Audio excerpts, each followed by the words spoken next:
Hello viewers, নিজের হাতে চারা তৈরি করাটাই একটা আনন্দই আলাদা। দেখুন, আমার এই মাদার ক্যাকটাস গাছটি থেকে একটি ছোট্ট বাল্ব নিয়ে আমি চারা তৈরি করেছিলাম। চারাটি কি সুন্দর হয়েছে, কত বড় হয়েছে। নিজের হাতে যে কোনোই আপনি চারা তৈরি করুন না কেন, তার আনন্দটাই একটা, উপভোগ করাটা একটা খুব সুন্দর লাগে, খুবই ভালো লাগে। দেখুন, আমার চারাটা বড় হয়ে গিয়েছে। এই চারাটি যখন আরও বড় হয়ে যাবে, এটিকে আমি বড় পটে দিয়ে দেবো।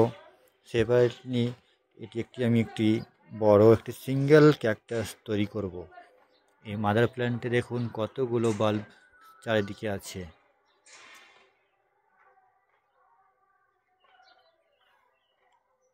কি সুন্দরই না লাগছে দেখুন ক্যাকটাসটি।